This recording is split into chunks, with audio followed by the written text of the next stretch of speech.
Hello viewers, welcome to our channel happy family blogs. இன்றைக்கி இந்த வீடியோவில் ஒரு சூப்பரான கடலைப்பருப்பு உருண்டை குழம்பு எப்படி பண்ணலான்னு சொல்லி பார்க்கலாம் வாங்க. அதுக்கு முதல்ல என்னென்ன பொருட்கள் தேவைன்னு சொல்லி பார்க்கலாம்.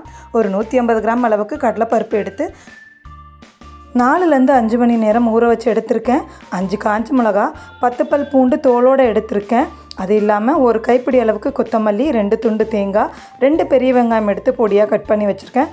10 பல் பூண்டு எடுத்து தோல் உரித்து தட்டி வச்சுருக்கேன். 3 ஸ்பூன் அளவுக்கு குழம்பு மிளகாத்தூள், 1 ஸ்பூன் வெந்தயம், 2 ஸ்பூன் சோம்பு, 3 கொத்து கருவேப்பிலை, ஒரு லெமன் சைஸ் அளவுக்கு புளி எடுத்து ஊற வச்சுருக்கேன். 3 பழுத்த தக்காளி, 20 போல் சின்ன வெங்காயம். வாங்க இப்போ வீடியோக்குள்ளே போகலாம். நம்ம எடுத்து வச்சுருக்க கடலைப்பருப்பை முதல்ல உருண்டைக்காக ரெடி பண்ணி எடுத்து வச்சுக்கலாம். அதுக்காக எடுத்து வச்சுருந்த 5 காஞ்ச மிளகா, 10 பல் பூண்டு, கடலைப்பருப்பை நல்லா இருத்து தண்ணி இல்லாமல் சேர்த்துக்கோங்க.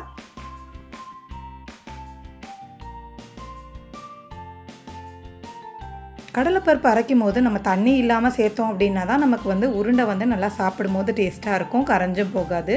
இப்போ இது கூட ஒரு 1/2 ஸ்பூன் அளவுக்கு சோம்பு சேர்த்துக்கிறேன். சோம்பு வாசனை பிடிக்காதவங்க இப்போ ஸ்கிப் பண்ணிவிடுங்க. உருண்டையாக பண்ணும்போது அது கூட நீங்கள் சோம்பு சேர்த்துக்கலாம். நான் இப்போயும் கொஞ்சம் ஒரு 1/2 ஸ்பூன் அளவுக்கு சோம்பு சேர்த்து இதை கொஞ்சம் குறகுறன்னு ஒரு பேஸ்ட்டாக அரைச்சி எடுத்துக்க போகிறேன்.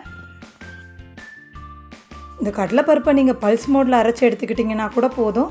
கொஞ்சம் குறகுறப்பாக இருக்கிற மாதிரி மட்டும் பார்த்துக்கோங்க, தண்ணி எதுவும் சேர்க்க வேண்டாம். இப்போ கடலைப்பருப்பை அரைச்சி எடுத்தாச்சு. இப்போ அதுக்கு தேவையான அளவுக்கு உப்பு சேர்த்துக்கோங்க. ஒரு 1/2 ஸ்பூன் அளவுக்கு சோம்பு சேர்த்துக்கோங்க. அது கூடவே ஒரு 3 கொத்து அளவுக்கு கருவேப்பிலை எடுத்து கொஞ்சம் பொடியாக கட் பண்ணி எடுத்திருக்கேன். நம்ம கட் பண்ணி வச்சுருக்க வெங்காயம் சேர்த்துக்கோங்க. கொத்தமல்லி சேர்த்து நல்லா பிசைஞ்சு ஒரு பக்கம் எடுத்து வச்சிடலாம்.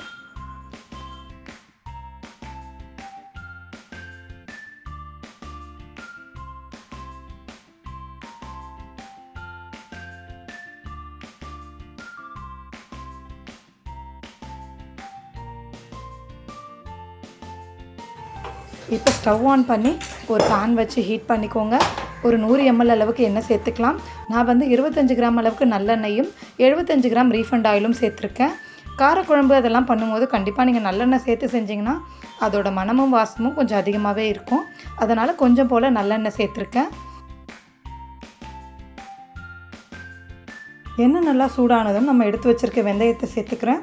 வெந்தயம் லைட்டாக ஒரு ப்ரௌன் கலர் ஆனதுக்கப்புறம் நம்ம எடுத்து வச்சுருந்த சின்ன வெங்காயத்தை சாப்பரில் போட்டு நான் பொடியாக கட் பண்ணி எடுத்து வச்சுருக்கேன். அதையும் கூட சேர்த்துக்கோங்க.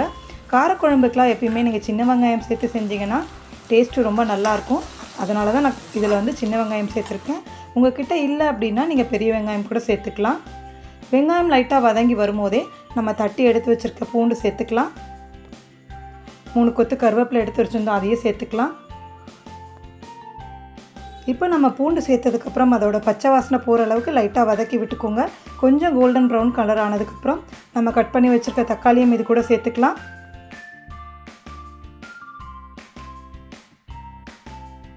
தக்காளி வதங்கிட்டு இருக்கும் போதே இந்த குழம்புக்கு தேவையான அளவுக்கு உப்பு சேர்த்து நம்ம வதக்கிக்கலாம். தக்காளி ஒரு 5 நிமிஷம் போல் நல்லா வதங்கி வந்ததுக்கப்புறம் நம்ம எடுத்து வச்சுருக்க குழம்பு மிளகாத்தூளை இது கூட சேர்த்துக்கலாம். நான் ஒரு 3 ஸ்பூன் அளவுக்கு குழம்பு மிளகாத்தூள் சேர்த்துக்கிறேன். நீங்கள் உங்கள் காரத்துக்கு ஏற்ற மாதிரி சேர்த்துக்கோங்க. குழம்பு மிளகாத்தூளோட பச்சை வாசனை போகிற அளவுக்கு நல்லா வதக்கி விடணும்.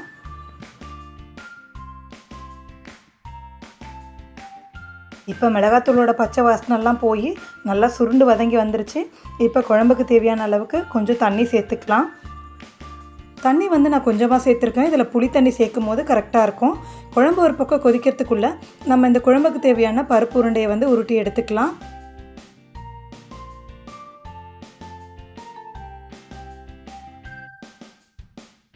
இப்போ மிளகாத்தூளோட பச்சை வாசனைலாம் போய் குழம்பு நல்லா கொதித்து வந்துருச்சு. இந்த டைமில் நம்ம எடுத்து கரைச்சி வச்சுருக்க புளியையும் இது கூட சேர்த்துக்கலாம். புளி சேர்த்ததுக்கப்புறம் ஒரு 5 நிமிஷம் நல்லா குழம்பு கொதிக்க விடுங்க. குழம்பு நல்லா கொதித்து வந்ததுக்கப்புறம் ஸ்டவ்வை முதல்ல லோ ஃப்ளேமில் வச்சுருங்க. லோ ஃப்ளேமில் வச்சுட்டு அதுக்கப்புறம் உருண்டைகளை பொறுமையாக சேர்க்கணும். ஹை ஃப்ளேமில் இருந்துச்சு அப்படின்னா உருண்டையெல்லாம் கரைஞ்சிரும். அதனால் ஃப்ளேமை முடிஞ்ச அளவுக்கு கம்மியாக வச்சுருங்க. நீங்கள் இந்த உருண்டைகளை இட்லி பாத்திரத்தில் வச்சு ஒரு வாட்டி ஸ்டீம் பண்ணியும் சேர்க்கலாம். அப்படி சேர்க்கும் போது உருண்டைகள் அந்த அளவுக்கு உடைஞ்சி போகாது, நல்லா சாஃப்டாகவும் வரும். உருண்டை சேர்த்ததுக்கப்புறமா ஒரு 10 நிமிஷம் லோ ஃப்ளேமில் வச்சு நல்லா வேக விடுங்க. வெந்து வரத்துக்குள்ளே நம்ம இந்த குழம்புக்கு தேவையான ஒரு தேங்காய் பேஸ்ட் ரெடி பண்ணிக்கலாம். நம்ம எடுத்து வச்சுருந்த தேங்காவை ஒரு மிக்சர் ஜாரில் சேர்த்துட்டு ஒரு 1/4 ஸ்பூனோட கம்மியாக சீரகம் சேர்த்து அரைச்சி எடுத்துக்கிறேன். சீரகம் சேர்த்து நீங்கள் அரைக்கும் போது அதோட வாசனை நல்லாயிருக்கும். இப்போ நம்ம அரைச்சி வச்ச தேங்காய் பேஸ்ட்டையும் குழம்புல சேர்த்துக்கலாம். தேங்காய் பேஸ்ட்டு சேர்த்து ஒரு 5 நிமிஷம் நல்லா கொதிக்க விடணும். உருண்டைகளை நல்லா கரண்டி வச்சு ஸ்லோவாக 2 பக்கமும் திருப்பி விட்டு வேக வச்சுக்கோங்க.